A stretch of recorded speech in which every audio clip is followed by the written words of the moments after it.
What's up, vapors? Thanks for checking out Daily Vape TV. My name is Nick, and today we're going to be taking a look at the Ratel. Alright guys, so before we get started with this video, I do have to give a big shout out and thank you to the people over at Mechlyfe for sending this one my way for the purpose of making this video. So the Ratel came across my desk, and ever since I unboxed this thing, I have been very much intrigued with it. It takes an 18650 battery and it goes up to 80 watts. So for an all-in-one pod mod style thing, this thing is a very interesting device. So taking a quick look online, this device comes in 5 different color options for you to choose from. You've got carbon black, resin green, resin white, resin blue, and resin red. Now they sent me the white version, but they also sent along a pair of these red panels, which I think look really darn cool. And this thing's going to run you about $63. If you want to purchase one for yourself, I'll have a link on my website. Link to that is right down there in the description below. But without any further ado, let's dive down to the close-up view and take a better look at this thing. Alright guys, so as you can see, we've got the Ratel rebuildable pod in its original box. Let's quickly take a look around the packaging, then we'll talk about what's inside. So as you can see, very plain, simple box here, just a picture of the device with Ratel rebuildable pod. On this side here, we have basically an image of the side of the device there, which I think is kind of an interesting thing to do. And on this side here, we have the Mechlyfe logo. And on the back, we have some simple stuff, just the usual, what's inside the box, big old warning, and some company information, social media stuff down there. So let's go ahead and take a look at what's inside the box. So first thing you get here strewn about in the top is the user guide. So nice big color graphics, and the printing is not tiny, and it is technically a fold out, but you really can't mark too many points off because it's not one of those gigantic map looking ones. So not terrible. I won't knock any points off for that. But we've got a set of coils and also some cotton, decent looking coils there. It's mouth to lung fuse Clapton according to the little front here. That's nice that they give those in the box, but I really wish they would have found a better way to pack it. Accessories are pretty much your basic stuff. I haven't even looked in this, to be honest with you, but you get the extra pair of grub screws, you get some O-rings, a screwdriver, and a replacement for the little filling port piece of silicone there. And of course we get the obligatory USB cable. Yep, we got that to add to the collection. And last but not least, we have the Ratel itself. So as you can see, it's in its original form with the black and white panels on it and the little boring 510 drip tip. And let's just say I'm really glad they sent along the replacement, because that one is much more comfortable to vape on than this little guy here. All right, guys, let's talk about the specs. First of all, it takes a single high amp 18650 battery. Wattage output range is 5 to 80 watts. Voltage output range is 0.5 to 8 volts. Resistance range is 0.05 to 3.5 ohms. Temp control range is 100 to 315 Celsius or 200 to 600 degrees Fahrenheit. It has variable wattage mode, variable voltage mode, temp control mode, bypass mode. It has an aluminum alloy and resin chassis construction, intuitive firing button, 2 adjustment buttons, OLED display screen, juice viewing window, magnetic body panels, refillable pod with replaceable coil / RBA. It has a 4 mil standard juice capacity, side filling system with a silicone stopper, Mechlyfe rebuildable build deck, single coil configuration, top secured via flathead screws with 2 terminals.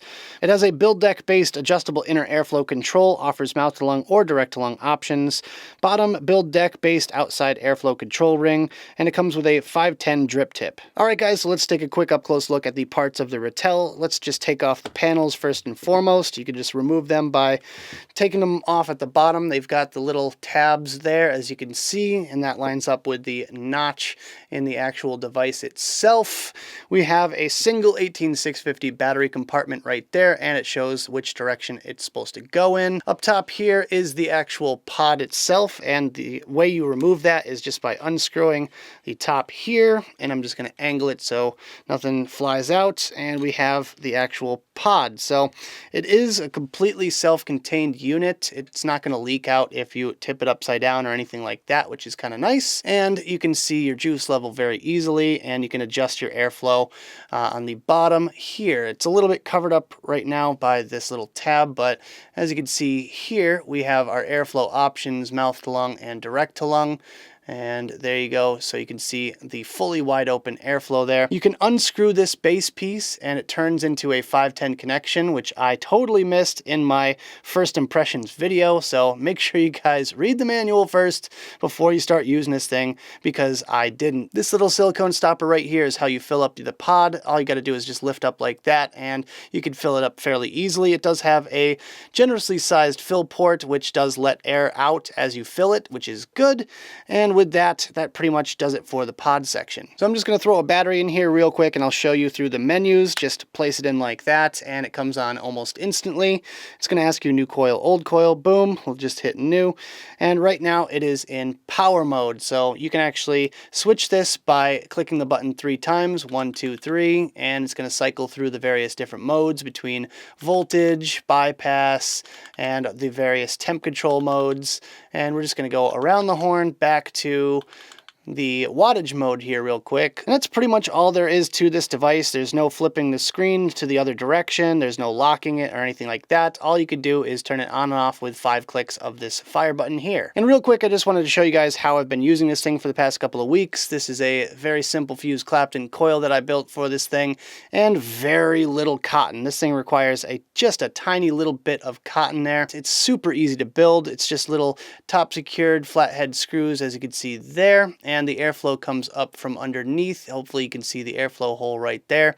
And in order to build this thing, something that I forgot in my first impression / build video is the fact that you can actually unscrew this piece and it becomes a 510 connection. So that is definitely a thing that I really missed out on. I built this thing blind and I had to tune the coil by removing the pod every single time. So that was something I did wrong. Hopefully you guys learned from my mistakes with that one. All right, guys, that's going to do it for this up close look. Let's go back to the main screen, have a quick vape on this thing, and we'll talk about it some more.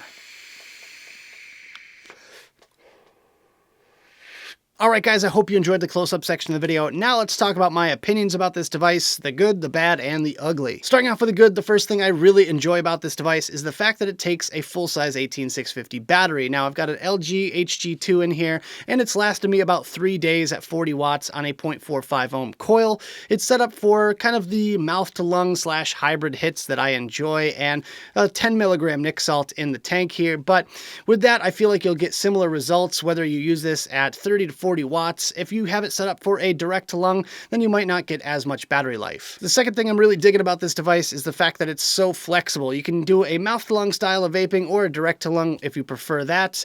Right now I've got a fused Clapton coil in there. It can take a whole bunch of different types of coils. Right now I've got it set up for a fused Clapton, and you could build a whole bunch of different styles of coils in this thing and it'll be able to handle it no matter what. And the third and final thing I would have to say that I really like about this is just kind of the overall aesthetic. I really like the looks of this device. I know it's a bit bigger and chunkier and some people might not like it, but personally I'm a huge fan of resin panels. I'm definitely a sucker for resin panels, and this one definitely caught my eye when I first saw it online. And now for the bad. As far as I'm concerned, the size is not an issue for me, but I feel like a lot of people are going to have some complaints about the size of this thing. Now, as far as I'm concerned, I feel like for me personally, I think of it as a box mod. I don't really think about it as an all-in-one or a pod mod or anything like that. For me, this is like a box mod. So for a single battery box mod, it's not terrible, but for those people out there that are looking for size and convenience and being small and pocket friendly, this is not going to be for them. The second thing I'm not a huge fan of with this device here is how you actually remove the tank from the actual device. You have to unscrew your drip tip and then slide it out, which can be a little bit inconvenient. I like the fact that it's so secure, and no matter what, even if I drop this thing down the stairs, the pod is not going to fall out of it, but I feel like it's just a pain in the butt. It's one extra step between me being able to remove the pod and check my coil or check my cotton, and it can be a little bit cumbersome. And the last thing I'm going to complain about as far as this device is concerned is the filling port. It's the little silicone flap style, and I just really don't like that whatsoever. Plus, this one is really extra fiddly because it's at the very bottom of the pod, and I usually have to get a pair of tweezers in order to get a grip on that thing. So personally, not a huge fan of that. I feel like they could have come up with a better system to fill this thing up with, and unfortunately, I feel like it's going to turn a lot of people off to this device. And moving on to the ugly, personally, I just don't have a lot to complain about in this department. I really like the look overall. The aesthetic is definitely pleasing to me. I like the resin panels like I mentioned, and the fact that they have a window in both sides so you can see your juice level, unlike so many other AIOs out there. But as far as this one's concerned, I really kind of just like the overall look. I really like the buttons on this thing, and I wouldn't really change a whole lot. The only thing I would say about this device is the fact that it doesn't have a protector over the screen. I really wish they put a hard plastic screen protector over this thing so it doesn't get damaged. So at the end of the day, is this device worth purchasing? Would I go out of my way to pick one of these up if I didn't get this one in for review? I'm kind of on the fence about this one, especially considering the price point. It's $63, which seems like a little bit much for an all-in-one kit. I wouldn't say it would be good for a beginner vapor because there are easier devices out there for beginners. This is a rebuildable, so it's going to be more for the hobbyists, and at the same time, I just don't find myself using it all that often. Personally, I'm just going to say no to this one, but I find it very intriguing and fascinating, and I feel like it's kind of one of those things where I'll pick it up and use it for a week here and there, and otherwise it's just going to sit on my shelf. So if you guys want to get one of these things for yourself, I'll have a link on my website. Link to that is right down there in the description below. But that about does it for this video, guys. I hope you enjoyed. If you did, make sure you hit that like button and subscribe for more videos just like this. Leave your comments in the box below, and make sure you check out the links I've got down there in the description. Thank you guys so much for tuning in, and as always, vape on.